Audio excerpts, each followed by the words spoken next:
Bonjour et bienvenue dans un nouveau tutoriel sur Blender. Donc comme vous avez pu voir dans le titre, on va aborder ici tout ce qui est texture procédurale. Alors qu'est-ce que c'est que ce terme complexe de texture procédurale? Alors, il faut savoir que soit quand on fait un objet, soit on applique une texture, on apporte une image avec des spéculaires, une ambiante occlusion ou une normale, pour mettre une image comme texture, soit on se sert des textures qui sont déjà fournies dans Blender, qui sont ce qu'on appelle des textures procédurales, c'est-à-dire qu'avec des calculs mathématiques, on peut créer nos propres textures dans Blender. Donc, je vais vous parler un peu de ce que sont ces textures procédurales. Alors, si j'aborde ce point, c'est parce qu'on m'a demandé de vous montrer comment modéliser un melon ou une citrouille. Donc j'ai déjà réalisé ce tutoriel précédemment, je vais le refaire. Mais dans ce tutoriel, on aborde justement ces textures procédurales. Donc on va aborder ce point. Donc pour vous montrer ça, on va prendre un exemple. On va faire Shift. Donc j'ai créé aussi des textures procédurales maintenant qui sont incorporées dans la configuration de base, qui sont les PBR. On peut aborder ça comme des textures procédurales, c'est-à-dire qu'on n'a pas besoin d'apporter d'image. Tout est déjà configuré pour aborder ceci. Donc on va même aller chercher la configuration de base pour apporter la texture. Vous allez voir qu'elle est quand même assez complexe. Donc on va déjà mettre un plan, Shift A,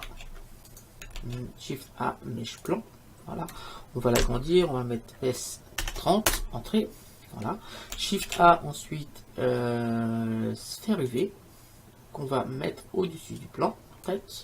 Donc là, on maintient CTRL et on va la poser avec quand le curseur sera sur le bord du plan. Voilà. Là, on est sur le plan.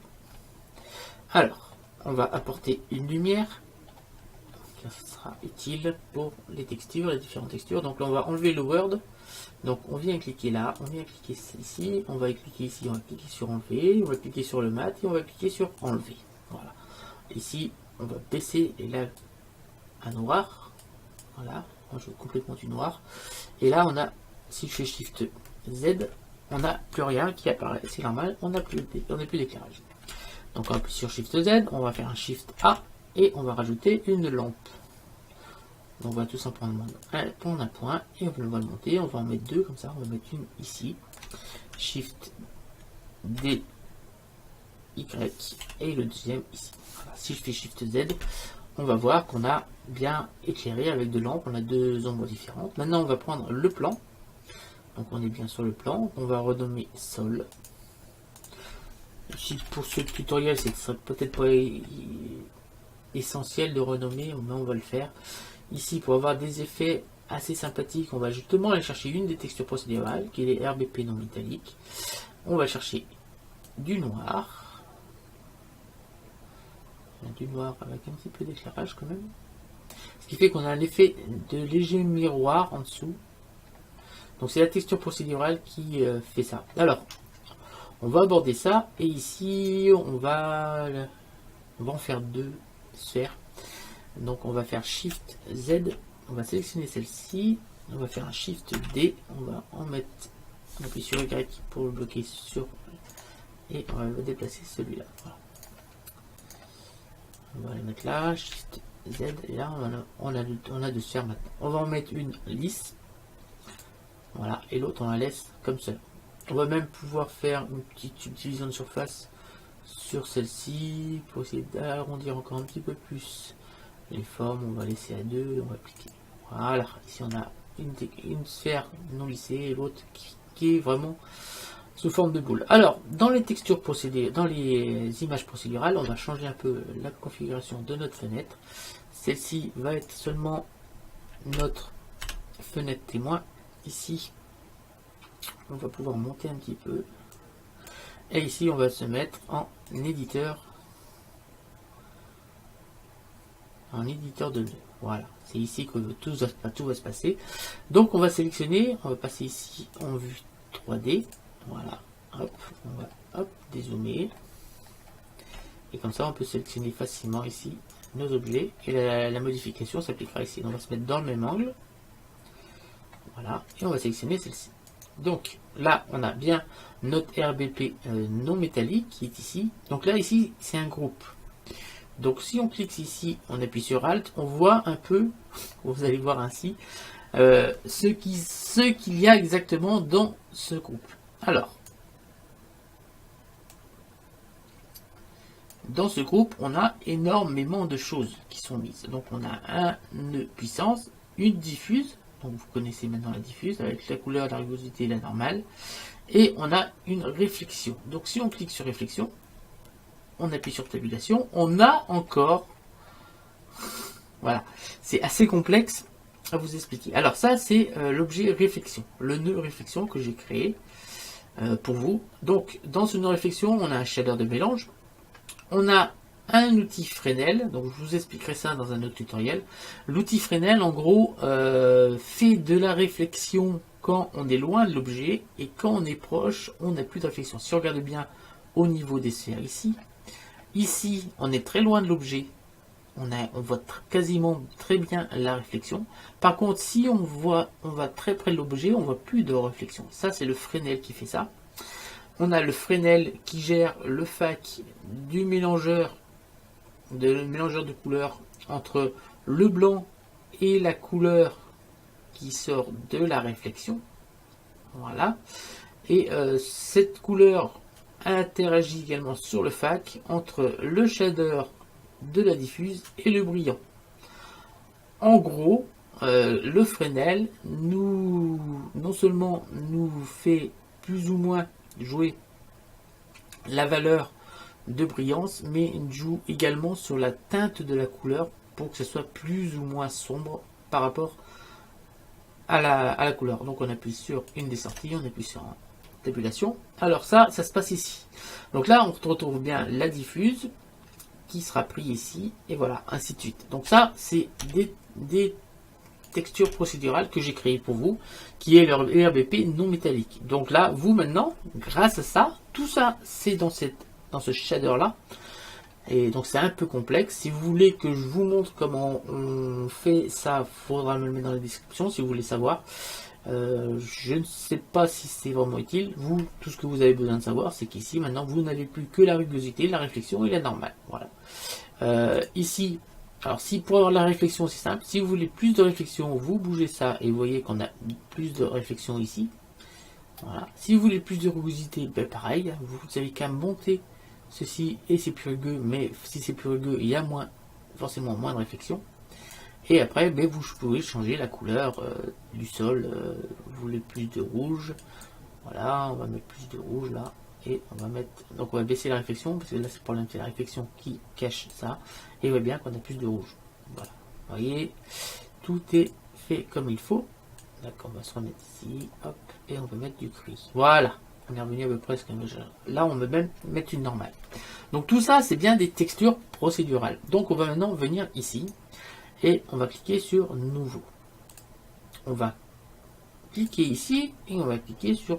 Donc ça, c'est une texture procédurale. C'est ce qu'on appelle une diffuse. La diffuse, ça applique une couleur à l'extérieur de l'objet. Donc là, c'est une diffuse blanche. On peut changer facilement la couleur. Et je vous ai montré dans mon chapitre consacré au dépliage UV qu'on peut changer cette couleur par une image. Ce qui fait que là, on aura une image. À condition qu'on ait fait un dépliage UV de la sphère. Donc, on a aussi, je vous ai aussi montré qu'on a d'autres nœuds qui peuvent servir. Donc, on va faire un X et on va aller chercher une autre texture. Donc, Shift A, ici, tout ça se passe dans les shaders et on a tout ça comme texture procédurale. Sachant que là, il y en a deux, c'est shader de mélange et j'ajoute des shaders qui ne sont pas vraiment des textures, enfin des shaders en eux-mêmes, c'est pour assembler les shaders. Donc, par exemple, on a une émission. L'émission, c'est bien une texture procédurale, car on n'a pas besoin d'aller chercher quelque chose ailleurs. On a bien ici, on a bien transformé notre objet en lumière. Et là, on peut même booster l'éclairage. Voilà, on a transformé, grâce à ce shader, notre objet en lumière. On va appuyer sur X, on va faire Shift A, et on va aller chercher, par exemple, un autre shader qui est brillant. tac, et là, on a une autre texture qui a transformé notre objet en miroir. Donc là, on a un peu de rugosité. Si j'enlève carrément toute la rugosité, c'est vraiment un miroir. On augmente un peu la rugosité. Ici, on a différents styles de calcul pour définir la brillance. Voilà, on appuie sur X. On fait ensuite Shift A, Shader. Il y en a un autre qui s'appelle le vert. Donc ça, je m'en suis surtout servi pour tout ce qui est pierres précieuses. Voilà. Alors les pierres précieuses, il faut des facettes comme là, ici pour qu'on s'en rende bien compte. Et parce que là, on va jouer sur l'indice de réfraction. Donc je vais aller chercher mes textures de pierres précieuses. Donc pour les trouver, donc là on va appuyer sur X. Pour trouver les textures de pierres précieuses qu'on va appliquer, attendez, on va mettre une texture quand même ici. On va aller mettre une texture, un shader normal, hein, diffuse. Tac, hop, on va le remettre ici. Donc on va sélectionner cette fois la deuxième sphère, voilà, qui n'a toujours pas de texture. On va cliquer sur nouveau. On vient cliquer ici, supprimer notre diffuse. On va chercher dans Shift A, dans les groupes, on a les pierres précieuses.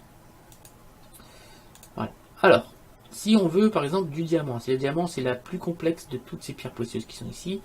Ce que je vais vous montrer, je vais déplier tout simplement ce nœud qui est ici. On va taper sur tabulation.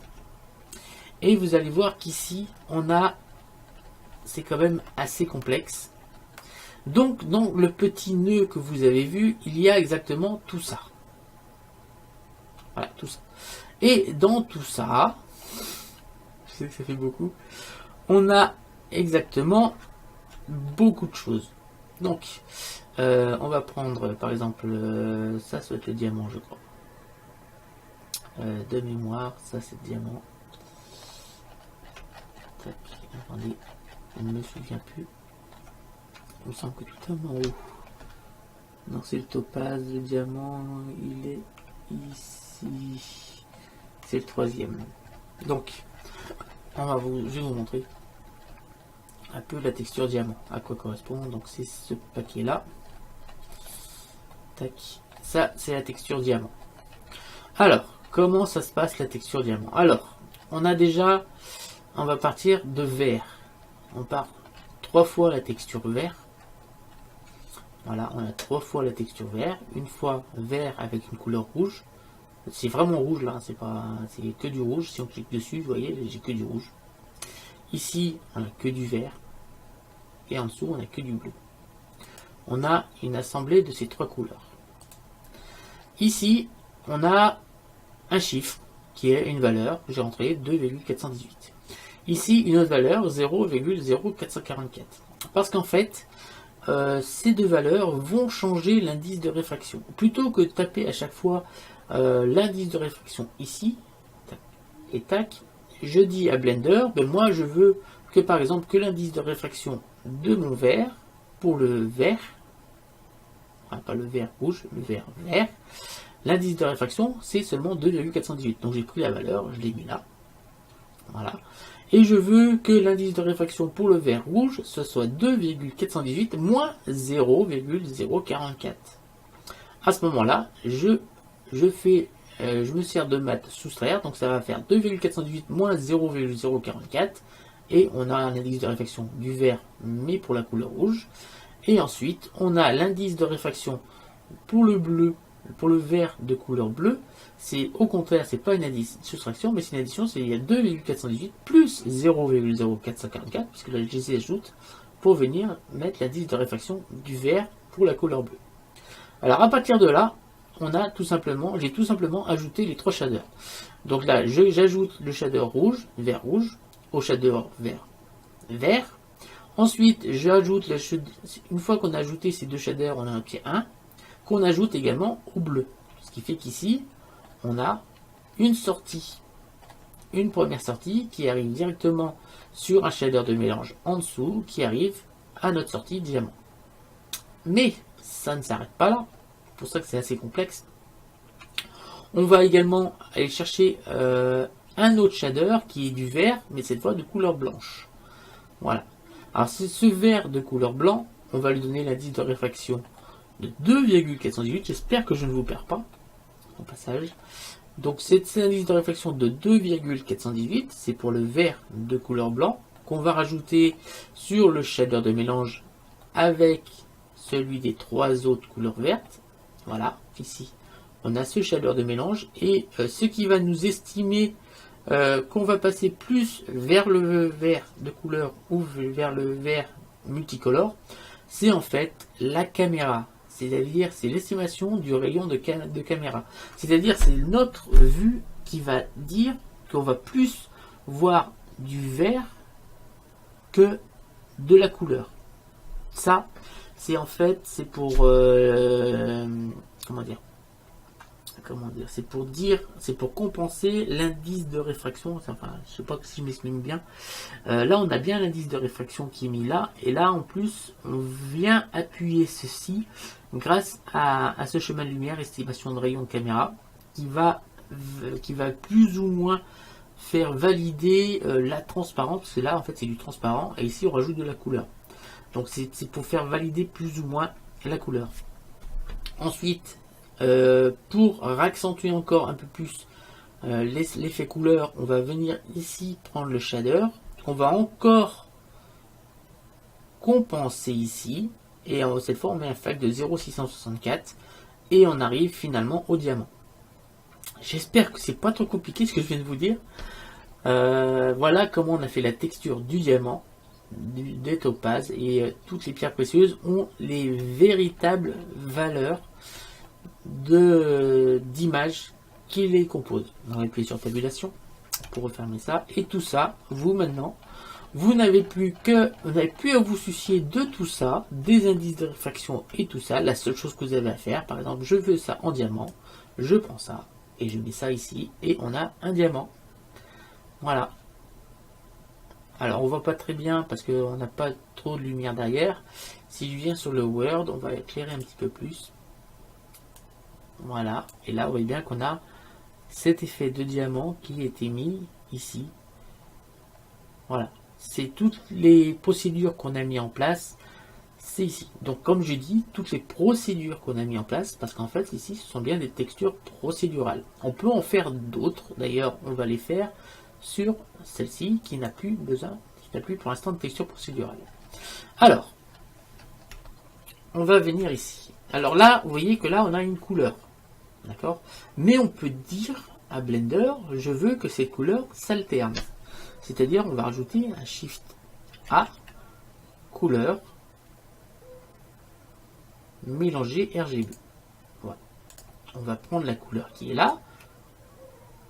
Voilà. Alors là, ça va un peu changer. Voilà. Et là, si on regarde bien, ici, maintenant, au lieu d'avoir une couleur, on en a deux. Bon, je vais mettre du rouge. C'est pas, on va mettre du rouge là. Tac. Du rouge, et on va mettre du vert, tiens. Voilà, alors ici ça a mélangé les couleurs, parce que le FAC mélange les couleurs, soit du rouge, soit du vert. Mais on peut aller encore un petit peu plus loin. On peut dire que le FAC, ça va être déterminé par un autre nœud, Shift A, par exemple, une texture, on va chercher une texture, et on peut prendre, je sais pas, on peut prendre du bruit, du Voronoi, une vague. Allez, si on prend la vague, on va prendre la vague, on va prendre la couleur de la vague et on va le mettre sur le FAC. Vous voyez que tout de suite, ils ont bien différencié les couleurs rouge et jaune selon les valeurs qui est ici. Donc là, c'était des bandes. On peut décider de mettre des anneaux, mais comme c'est sur une boule, on va pas vraiment voir la différence. Là, il fallait le mettre sur un cube pour vraiment voir la différence. Et là, après, on peut se mettre soit en dents de scie, voilà, quelque chose comme ça. On peut remettre les bandes et après, on peut changer les valeurs ici. Voilà, il n'y a pas de problème, on peut faire tout ce qu'on veut ici. Donc on va faire autre chose, on va supprimer, on va faire Shift A par exemple, texture Voronoi. Voilà, là on va avoir plutôt des cellules, donc on va prendre la couleur, on va le mettre sur le FAC, et vous voyez que là on a des genres de cellules. Alors on peut faire des cellules, voilà, on peut définir l'intensité des cellules. Alors si on zoome, vous allez mieux voir ce qui se passe. Vous voyez en fait c'est des petits carrés qui se sont mis avec du rouge, du vert ou mélange des deux couleurs. Voilà. Alors, l'avantage de ceci, c'est que peut également se servir de cette même texture qui est ici, qui sert de base pour différencier le rouge et le blanc. pour le mettre sur le déplacement. Alors si on fait ça, on va venir ici et on va cliquer tout simplement sur le déplacement. En faisant ceci, on a non seulement on a différencié le rouge, le vert et l'orange, mais on a dit à Blender, moi je veux que le rouge soit le plus bas, le orange soit entre les deux et le vert soit le plus haut. Ce qui fait qu'on a fait de la 3D avec ceci. Si on veut accentuer ceci, on va rajouter un Shift A convertisseur mat qu'on va venir mettre ici. Et là, à la place de ajouter, on va cliquer sur multiplier. Et là, on n'a plus qu'à changer la valeur qui se trouve ici. Et vous allez voir que plus je vais gonfler le chiffre, plus on va avoir de différences ici qui vont s'appliquer. Alors, on va mettre une autre texture. On va supprimer celle-ci. Et à la place de la texture Voronoi, qui donne cet aspect-là. Alors, c'est soit cellule, soit intensité. Donc, voilà les intensités. Ça fait des genres de petites bulles. Voilà, qu'on obtient comme ça. Voilà. On va supprimer ceci et on va mettre cette fois Shift A, texture. Là, on peut mettre donc on a texture ciel. On va partir sur du bruit. Tac. On va partir sur du bruit. Alors, pareil, on va prendre le fac et on va le mettre pour mélanger les couleurs. Alors là, on voit pas vraiment de différence. On voit un genre d'uni, quelque chose d'uni. Alors, on va, en multipliant le chiffre, plus le chiffre va être grand, comment dire, plus le chiffre ici va être grand, plus les cellules vont être petites. On peut augmenter les détails, comme ça, là, on va avoir quelque chose de plus prononcé, et on peut également mettre la distorsion dessus. Là, on voit quasiment plus rien parce qu'on a un trop gros chiffre. Donc, on va baisser, on va mettre à 0. On va mettre à 0. Voilà. Et on va reprendre la couleur qui sort d'ici pour aller la mettre sur déplacement. Voilà. On obtient quelque chose comme ça, qui peut être assez sympathique. On peut bien sûr changer les valeurs. Voilà. Et on peut plus ou moins rendre ça efficace. Pareil, on va rajouter Shift A convertisseur mat qu'on vient coller ici. Et là, on va mettre sur multiplier. Et là, on va prendre la valeur qui est ça, ici 0,5, et on va la baisser. Et ainsi de suite. Vous voyez bien qu'on peut changer l'efficacité du relief qu'on a mis en place. Alors vous voyez bien qu'ici,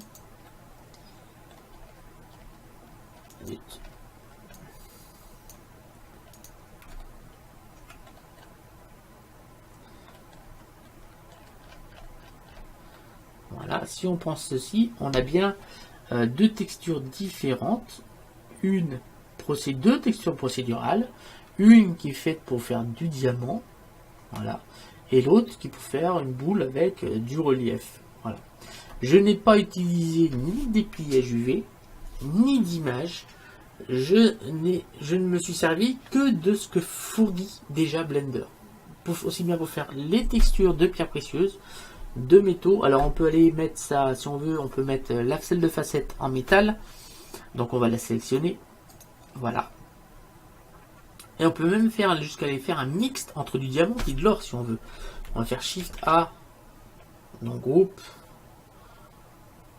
Cette fois on va vers couleur de métal, PBR métal plutôt. PBR métal, ici. On va venir, donc si je vais mettre ça en or, bah, il suffit de placer ça ici. Tac, et cette fois c'est de l'or. Donc ne cherchez pas, hein, c'est vraiment la texture or.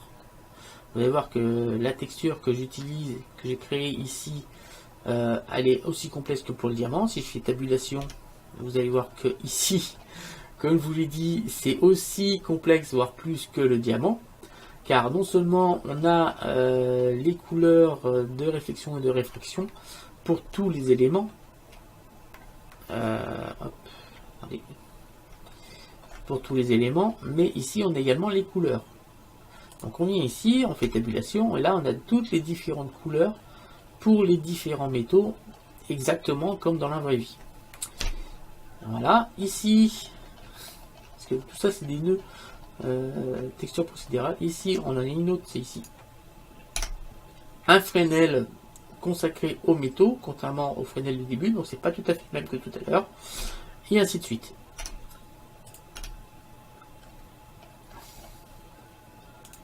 Voilà. Mais vous, maintenant, vous n'avez plus qu'à...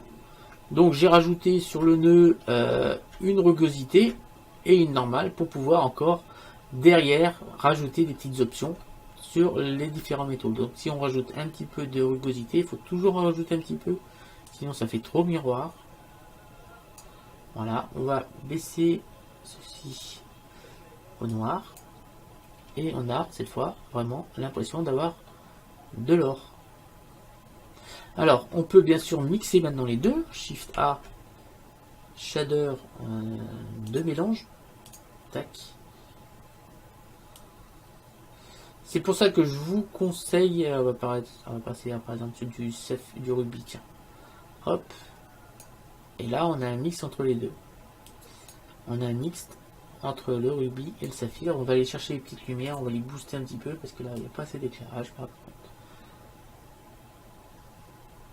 Oui, mais c'est pas dans l'ordre. C'est ici. Hop. C'est là. Voilà, on va booster un petit peu cet éclairage. Voilà, et on va booster l'autre avec. Voilà. Donc on va sélectionner notre petite boule à facettes. Donc on va mettre seulement cette fois que du rubis. Donc on peut aller directement là. Et là on a une boule en rubis et une boule en texture procédurale avec du bruit. Donc si on vient cliquer là, vous voyez qu'on a bien créé quelque chose. Alors dans mon tutoriel qui va être consacré au melon et à la citrouille, vous allez voir qu'on va se servir exclusivement des textures procédurales. Donc l'avantage, l'inconvénient, c'est qu'on peut pas mettre, ou alors il va falloir vraiment faire s'amuser, on ne peut pas mettre qu'en texture procédurale des dessins comme on veut. C'est-à-dire on veut mettre du texte, on peut rajouter du texte, bien sûr, il n'y a pas de problème. Mais si vous voulez d'un côté mettre du texte et de l'autre côté ne pas en mettre, il vaut mieux, après, en plus de ça, faire un dépliage UV de la boule sur lequel on aura écrit un texte. Et voilà, là ça sera beaucoup mieux pour vous. Mais si on veut, vous voyez, on peut faire une pierre comme ça en procédural. Au lieu de mettre du rouge et du vert, si je mets du marron, donc on va partir sur du orange. On va partir sur du orange un peu plus foncé. Voilà. Donc là on a plus que du vert. Et là, celle du dessous, on va plus partir sur du gris. On va se retrouver avec du rocher, quoi. Vous voyez, on va se retourner un peu plus sur du bleu. On va se mettre plus au milieu.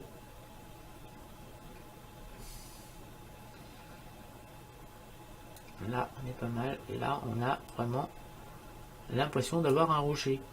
Voilà, il a tout simplement suffi de changer les couleurs. Et on a vraiment, on peut même zoomer, on a vraiment l'impression d'avoir une surface rocheuse. Et il n'y a rien d'autre que de la procédure. Je peux même l'avantage en plus. Bon là, sachant qu'il y a vraiment beaucoup de calculs ici. Par contre ici, il n'y a pas de calcul. Si je fais si je fais un rendu que de cette sphère là, le rendu va aller très très vite parce qu'il n'y a quasiment aucun calcul. Il n'y a pas de dépliage UV. Tout ça c'est déjà précalculé dans Blender. Là, ça prend plus de temps parce qu'il y a vraiment beaucoup de calculs ici avec les réflexions dans tous les sens. Les rayons se réfléchissent dans toutes les positions. Donc c'est un peu plus long à faire.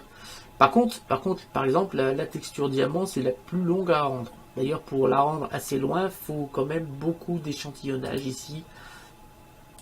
Il ne faut pas que vous laissiez à 24 si vous voulez avoir un rendu vraiment optimum. Je vais vous faire voir des images que j'ai fait avec les textures diamant. Ça fait partie des miniatures que j'ai faites. Il y a par exemple cette miniature.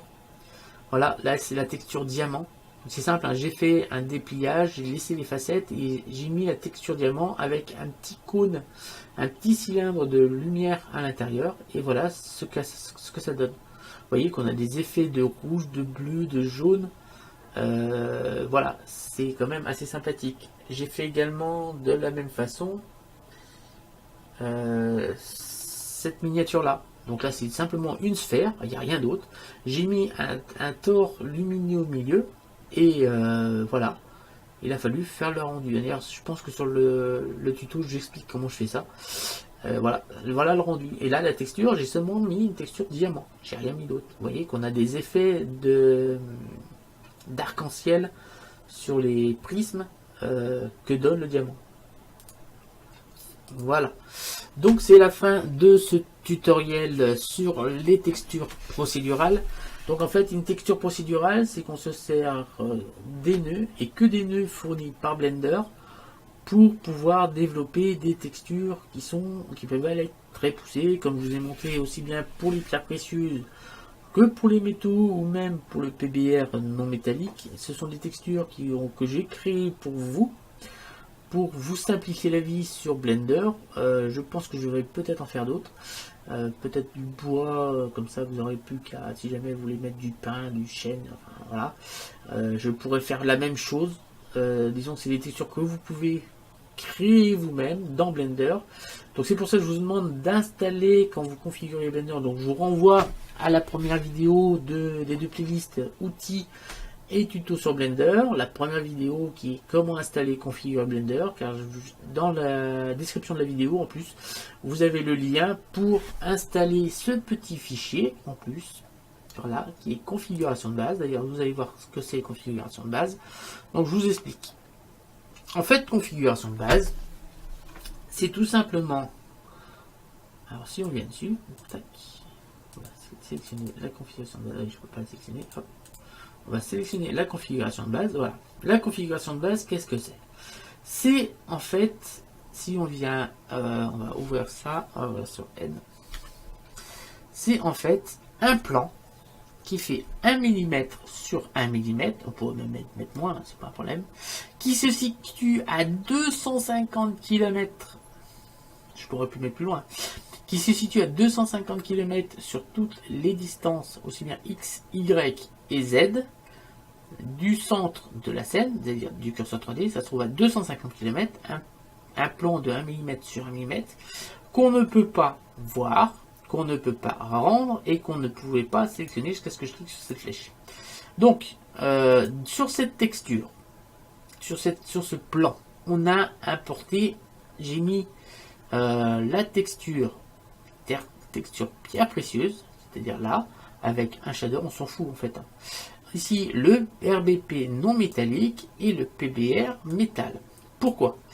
Car il faut savoir qu'à chaque fois qu'on démarre et qu'on arrête Blender, il va purger, pour éviter que ça surcharge trop l'interface, il va purger toutes les textures. Toutes les textures qu'on fait ici, qu'on fait Shift A, il va tout purger. Voilà. C'est pour ça que dans la configuration de base que je vous fournis, j'ai créé un objet qui reste toujours dans Blender, parce qu'en fait vous l'enregistrez en fichier de démarrage. C'est comme si vous mettiez une sphère. Mais sachant que c'est un élément qu'on ne voit pas, qu'on ne peut pas sélectionner et qu'on ne peut pas rendre, ça ne prend aucune mémoire, mais avec la différence, c'est que maintenant, si je fais Shift A groupe, vous disposez de toutes ces textures qui ne sont normalement pas disponibles. Si vous n'avez pas installé la configuration de base, vous n'avez pas toutes ces textures qui sont, si on vient ici sur tabulation, voilà, elles sont quand même assez complexes. Voilà, si je viens ici, c'est encore plus complexe. Voilà, vous avez toutes ces textures que j'ai créées pour vous simplifier la vie. Voilà, et on a aussi les pierres précieuses ici, qui sont également assez complexes. Voilà. Donc voilà ce que c'est la configuration de base. La configuration de base, c'est simplement la mise en place de textures procédurales pour vous rendre plus simple la vie sur Blender. Comme ça, vous voulez de l'or, vous voulez du fer, de l'argent, du cuivre, de l'aluminium, du chrome, du nickel, du titane, du cobalt, que j'ai mis du platine, une pierre précieuse en topaz, ecmarine, diamant, améthyste, citrine, émeraude, saphir, rubis, ou des RBP non métalliques, ben, vous n'avez qu'à chercher et vous vous installez et c'est prêt. Vous n'avez plus besoin de vous fatiguer à régler les Fresnel, c'est déjà prêt à l'emploi.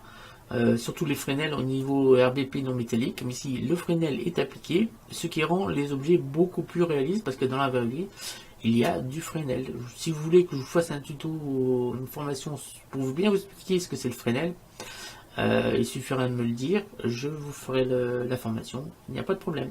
Je vous remercie de m'avoir suivi, c'était un tutoriel, je pense, assez lourd, mais qui était nécessaire pour vous expliquer un peu la suite et vous expliquer un peu comment j'ai créé un peu tout ça sur Blender. Je sais que là, c'est un peu beaucoup de théorie, peu de pratique, mais je pense que ça en intéressera plus d'un. Je vous remercie de m'avoir suivi, je vous dis rendez-vous très bientôt, n'hésitez pas à vous abonner, à liker, à partager, à commenter. Donc laissez bien sûr des commentaires, parce que là j'ai vu qu'il y avait quelqu'un qui m'avait demandé, en plus de faire les melons et les citrouilles, vous m'avez aussi demandé de faire de banane, il y a quelqu'un d'autre qui m'a demandé de vous apprendre à modéliser de A à Z un personnage. Donc j'avais l'idée de faire un mignon. Si vous avez d'autres idées, n'hésitez pas à me le dire. Donc j'ai envie de faire un mignon qu'on va essayer d'animer dans Blender, aussi avec des mouvements précalculés, car Blender peut aussi faire ça. C'est-à-dire qu'on va lui dire, si on veut qu'il marche, on appuie sur un bouton et il marche. Voilà. À droite, à gauche, on peut définir des petites choses pour dire, à ce moment-là, tu vas à droite, à gauche, tu sautes. Enfin, on peut faire tout ça sans problème dans Blender. Je vous dis rendez-vous très bientôt. Donc le prochain tutoriel, ça sera pour la modélisation du melon et de la pastèque. Je vous dis à très bientôt et salut à tous.